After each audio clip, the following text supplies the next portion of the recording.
Hello students, good evening. Welcome back on my YouTube channel. Today we will start our next topic of chapter number 7. Last time हम combustion कर रहे थे जिसमें हमने lastly देखा था how to control the fire. Okay तो fire को कैसे कंट्रोल करते हैं, जिसमें हमने लास्ट टाइम डिस्कस किया था कि जो ऑयल और गैस है अगर उसकी वजह से कभी आग लगती है तो उसको हम कार्बन डाइऑक्साइड की हेल्प से बुझा सकते हैं। ठीक है, तो अब इसमें देखेंगे कि किस तरीके से इसको बनाया जाता है, मीन्स कार्बन डाइऑक्साइड किस तरीके से प्रोड्यूस की जाती है। तो चलो देखते हैं। Do you know a soda acid type fire extinguisher work in the flowing manner. तो देखो एक सोडा एसिड टाइप का फायर एक्सटिंग्विशर यूज़ किया जाता है। तो इसमें क्या क्या होता है थोड़ा सा देख लेते हैं। इसमें सबसे पहले तो ग्लास ट्यूब होती है, मतलब बॉटल टाइप होती है अंदर, और उसके बाहर से सोडियम बाइकार्बोनेट का सॉल्यूशन होता है। अब ये जो ट्यूब होती है ना, ये बड़ी पतली सी होती है, मतलब जैसे आप इसको हिलाते हैं तो ये ट्यूब टूट जाती है, और जब ट्यूब टूटती है तो इसके अंदर होता है आपका कंसनट्रेटेड H2SO4। ठीक है, और ये कंसनट्रेटेड H2SO4 जब सोडियम बाइकार्बोनेट के साथ मिक्स होता है तो ये कार्बन डाइऑक्साइड को प्रोड्यूस करता है। It contain an acid in a glass bottle and sodium bicarbonate, hydrogen carbonate outside it. ठीक है, on striking the fire extinguisher against the hard surface, the glass bottle break and the acid mix with sodium hydrogen carbonate and the flowing action occur. तो क्या होता है, जैसे आप इसको किसी हार्ड सरफेस के साथ इसको बजाते हैं या मारते हैं तो क्या होता है, जो बॉटल टूट जाती है। जैसे बॉटल टूटती है तो इसका कंसनट्रेटेड H2SO4 सोडियम बाइकार्बोनेट के साथ मिक्स हो जाता है और उससे कार्बन डाइऑक्साइड प्रोड्यूस होती है। ठीक है, and carbon dioxide gas being heavier than oxygen cover the burning object like the blanket, and since the contact between the fuel and the oxygen is cut off and the fire get be controlled। तो क्या होता है, अब आपको पता है कि carbon dioxide heavy होती है एज कम्पेयर टू ऑक्सीजन। तो जैसे हैवी होती है तो वो ऑक्सीजन को कवर कर लेती है, तो जो ऑब्जेक्ट जिसने आग पकड़ी है उसको ऑक्सीजन नहीं मिल पाती है और जिसकी वजह से जो आग है वो बुझ जाती है। ठीक है, और इसके साथ जो कार्बन डाइऑक्साइड है when release from the cylinder expand enormously in volume and cool down. और ये इसका जो ना वॉल्यूम ज़्यादा हो जाता है। जब इसको आप खुला स्पेस मिलता है कार्बन डाइऑक्साइड को तो ये फैल जाती है एक तरीके से। तो ये कूल डाउन करती है, ठंडक पहुंचाती है जो जो भी सब्सटेंसेस है जो फायर के कांटेक्ट में आए होते हैं। So it is not only form a blanket around the fire, it is also bring down the temperature of the fuel. तो सिर्फ ब्लैंकेट नहीं बनाती है, इवन टेम्परेचर भी डाउन करती है उस फ्यूल का। ठीक है, तो ये एक्सेलेंट फायर एक्सटिंग्विशर है। ओके, तो नेक्स्ट है, do you know the fire cause by an electric short circuit is should not be extinguished by the pouring the water in the carbon dioxide form. और देखो जब कभी भी ना electricity से आग लगती है तो उसको कभी भी पानी की हेल्प से और कार्बन डाइऑक्साइड की हेल्प से नहीं बुझाया जाता है। ठीक है, तो उस केस में क्या किया जाता है, it is because electric current will flow through the water therefore giving the severe electric shock which में भी prove the fatal. Fatal means death हो सकती है। तो इससे क्या होता है, अगर मान लो आप पानी फेंकते हो तो उससे जो पानी है वो क्या करता है, इलेक्ट्रिसिटी को अपने में ट्रांसफ़र करता है, तो वो उस पर्सन को जो है झटका दे सकता है और वो मर सकता है।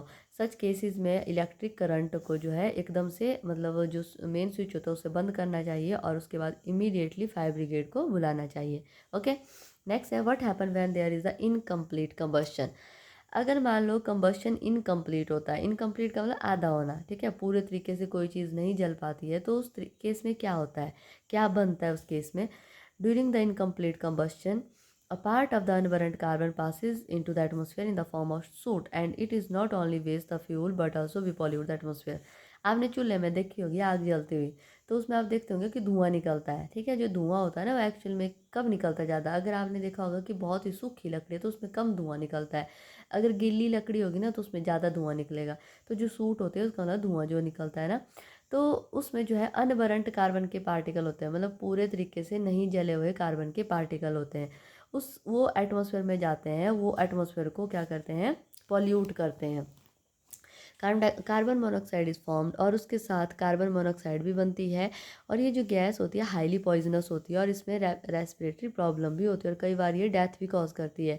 आपने कोल का सुना होगा, तो कोल भी जो है क्या करता है, जब उसको हम बंद रूम में रखते हैं ना तो उससे भी जो है कार्बन मोनोऑक्साइड प्रोड्यूस होती है। ठीक है, next one is a flame. A flame means लॉ। अ फ्लेम क्या होती है, it may be defined as the region over which the gas is burn.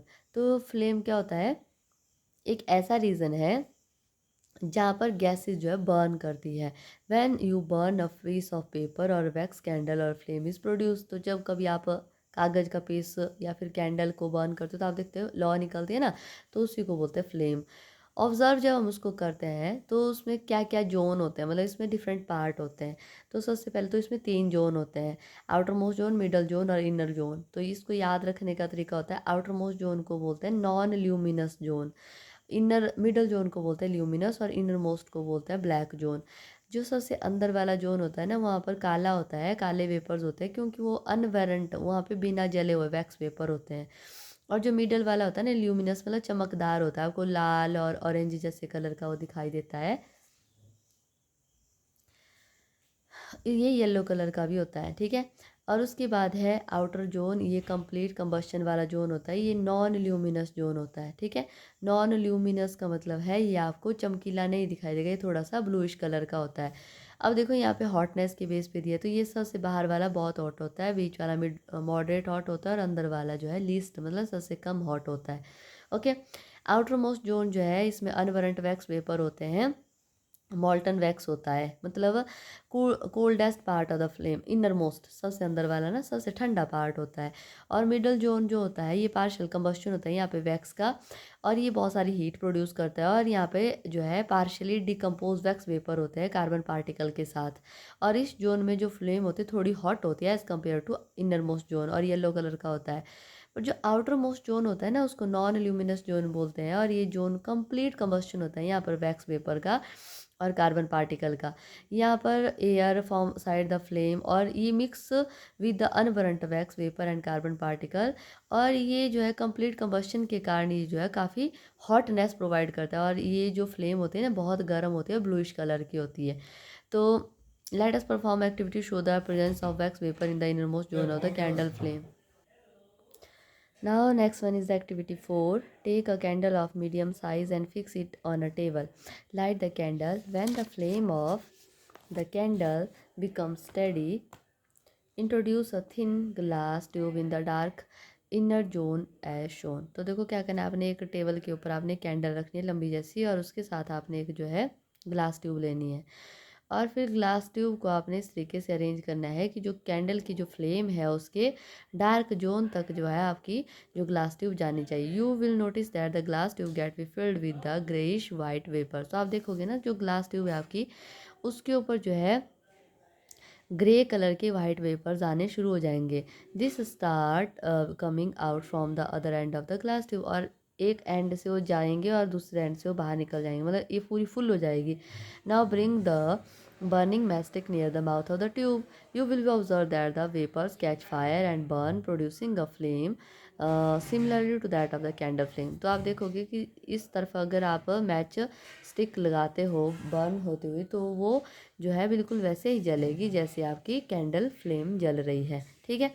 ये क्या शो करता है, it show that the wax vapour are present in the inner most zone of the candle flame. तो क्या बोलता है कि wax जो है वैक्स वेपर होते हैं इनर मोस्ट जोन के अंदर।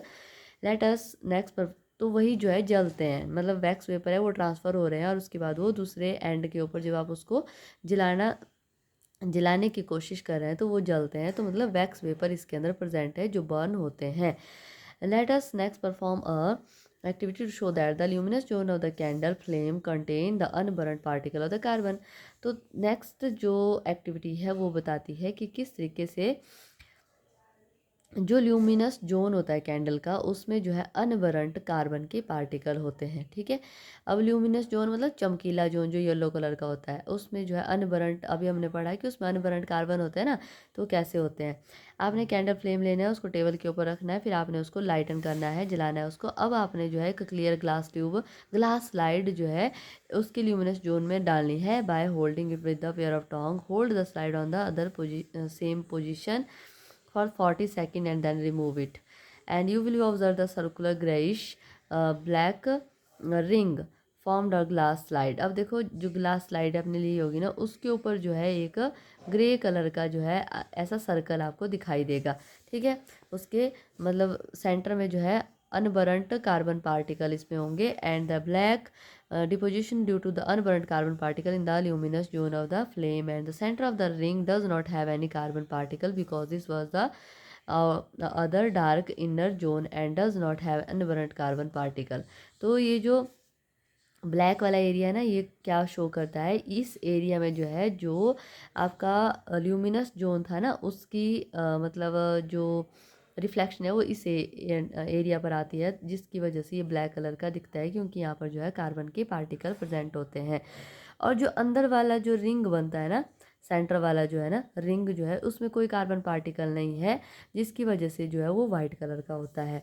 तो ये जो एक्टिविटी है ये शो करती है हमारे को ल्यूमिनस जोन के बारे में, कि वहाँ पर जो है क्या होता है, अनबरंट कार्बन के पार्टिकल। अब आता है आपका outer most zone. Outer most zone जो है, जो नॉन ल्यूमिनस होता है, मतलब चमकीला नहीं होता है वो, और उसमें जो है कोई भी कार्बन के पार्टिकल नहीं होते हैं। तो इससे कैसे पता चलेगा, आपने जो है एक थिन और लॉन्ग कॉपर की वायर लेनी है, ठीक है, और जैसे फिगर में दिखाया गया है उस तरीके से आपने उसको लगाना है।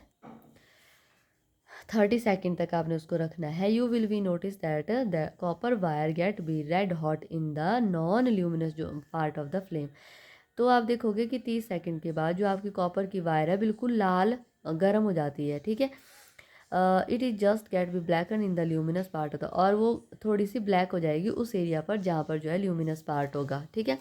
This observation show that the inner outer most non luminous zone of the flame is hottest zone. तो इससे क्या पता चलता है कि जो आउटर मोस्ट जोन होता है ना, वो सबसे हॉटेस्ट होता है, जिसकी वजह से वो बहुत गर्म हो जाती है। और जहाँ पर ब्लैकिश कलर आता है, दैट मीन्स वहाँ पर जो है कार्बन के पार्टिकल प्रेजेंट है। और यहाँ पर एक क्वेश्चन अराइज होता है कि जो सुनार देखे होने आपने, वो जो है कौन सा पार्ट जो है यूज़ करते हैं फ्लेम का, तो वो जो है आउटर मोस्ट जोन ही यूज़ करते हैं। Gold smith while shaping the gold into the ornament direct और non luminous part that is hottest part of the flame the lamp on the gold with the help of metallic blow pipe. तो उनके पास ना एक pipe होती है जिससे वो जो है फूक मारता रहता है, ठीक है। और उससे जो है वो जो हॉट जोन होता है ना, उस जोन को जो है उस मेटल के नज़दीक लाते हैं, जिसकी वजह से जल्दी से मेल्ट होता है। Temperature of this part is around 1300 degree centigrade and which is sufficient to melt the gold at specific point. तो इसका कितना टेम्परेचर होता है, यहाँ से क्वेश्चन अराइज होता है। 1300 डिग्री सेल्सियस होता है, और ये काफ़ी होता है गोल्ड को मेल्ट करने के लिए। This help us to proper shape of the gold, और इसकी वजह से ना गोल्ड की प्रॉपर शेप बनती है, ठीक है। तो नेक्स्ट है, what is the calorific and fuel value. Fuel value क्या है, कैलोरीफिक वैल्यू क्या है, amount of the heat energy produced on complete burning 1 kilogram of fuel in a pure oxygen is called the calorific value of the fuel। तो amount of heat, कितनी heat produce होती है जब 1 kilogram आपका fuel जो है pure oxygen की presence में जलता है, तो कितनी हीट प्रोड्यूस होती है, तो उसको बोलते हैं calorific value of that fuel. Fuel which produce the more heat energy per kilogram is said to have the high calorific value, and more the calorific value better is the efficiency of a fuel। तो जितनी ज़्यादा calorific value होगी उतनी ज़्यादा उस fuel की efficiency होगी, मतलब उतना अच्छा वो फ्यूल माना जाएगा। कैलोरीफिक वैल्यू को एक्सप्रेस करने के लिए हमने किलो जूल पर किलोग्राम लिखते हैं। तो क्या कैरेक्टरिस्टिक्स होंगे इसके, तो एक अच्छा फ्यूल तभी माना जाता है अगर वो सस्ता होगा, जल्दी से अवेलेबल होगा, जल्दी से आप उसको ट्रांसपोर्ट कर सकते हैं, स्टोर भी अच्छे से कर सकते हैं, मतलब इजीली स्टोर कर किया जा सकता है, हाई कैलोरीफिक वैल्यू होती है, कोई हार्मफुल गैस उससे प्रोड्यूस नहीं होती है। उसके साथ उसमें जो है इग्निशन टेम्परेचर लो होना चाहिए। इग्निशन मीन्स उसका बर्निंग का स्टार्टिंग पॉइंट, मतलब कम टेम्परेचर के ऊपर भी वो जलना चाहिए, और रूम टेम्परेचर के ऊपर भी जो है आप उसको सेफली रख सके, और इसके साथ कंप्लीट कंबस्शन उसमें होना चाहिए और कंट्रोलेबल कंबस्शन होना चाहिए, मतलब अगर आप उसको जलाते हैं तो उसको बुझाना या कंट्रोल करना वो भी इजी होना चाहिए। तो वो है गुड फ्यूल के करैक्टरिस्टिक्स। ये सारी जो फिज़िकल स्टेट है फ्यूल की, इसके साथ साथ जो फ्यूल है आपका वो गैसीय स्टेट में भी जनरली पाया जाता है, और वो बेस्ट होता है। जैसे आपकी एलपीजी है ना, तो वो भी एक बेस्ट फ्यूल है। दिस इज़ बिकॉज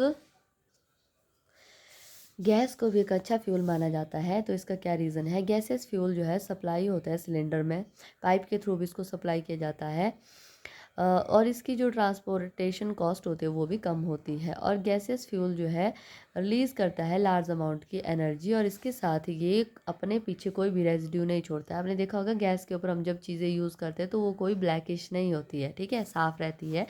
और जो गैसेस फ्यूल होता है least amount harmful gases produce करते हैं। और एज अगर सॉलिड और लिक्विड के कंपैरिजन में हम इसको देखते हैं तो, और गैसेस फ्यूल जो है इजीली इग्नाइटेड होती है। स्मॉल स्मॉल जैसे आपने देखा है जो आपका लाइटर होता है उसकी हेल्प से एक स्पार्क में वो जल जाती है, ठीक है। और इसके साथ जो रेट ऑफ कंबस्शन होता है वो इजीली कंट्रोल्ड होता है, और मतलब आप इसको इजीली कंट्रोल कर सकते हैं। उसमें जो आपके स्विच दिए होते हैं उसकी हेल्प से आप जल्दी से उसको कंट्रोल कर सकते हैं, ठीक है।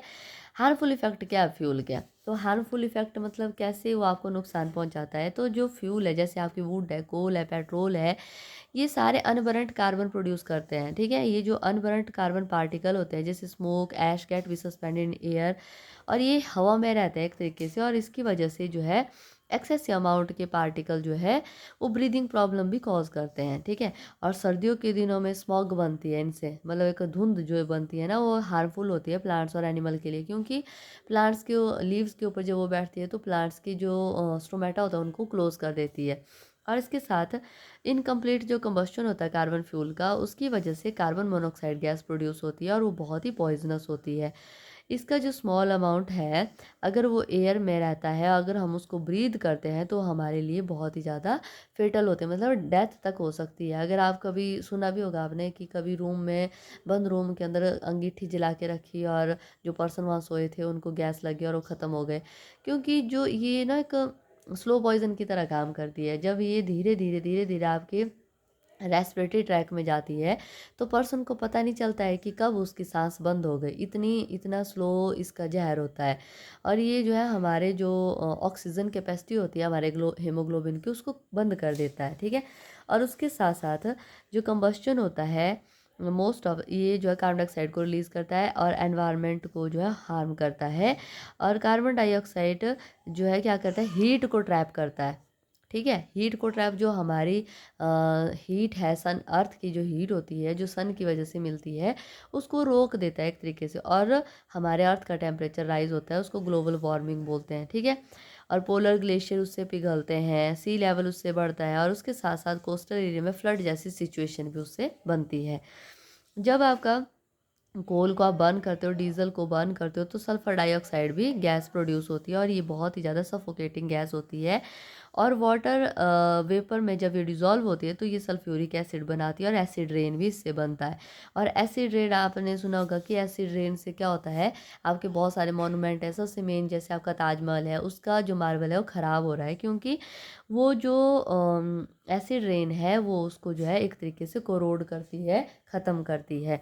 और ये जो डीजल का यूज़ है, पेट्रोल का यूज़ है ऑटोमोबाइल में किया जाता है, इसको आज के टाइम में रिप्लेस किया जा रहा है सीएनजी से। CNG means compress natural gas. और जो सीएनजी है वो लेस हार्मफुल गैस है, उससे बहुत कम जो है हार्मफुल प्रोडक्ट निकलते हैं, और ये एक क्लीनर फ्यूल भी है और इको फ्रेंडली फ्यूल भी है। यहाँ से आता है क्वेश्चन कि क्लीनर फ्यूल कौन सा है, दैट इज़ अ सीएनजी, ठीक है। तो यहाँ तक आपका चैप्टर कंप्लीट हो गया। आई होप आपको समझ आ गया होगा। अगर आपको मेरी क्लासेस अच्छी लगती है तो please like share subscribe my channel. Thank you so much.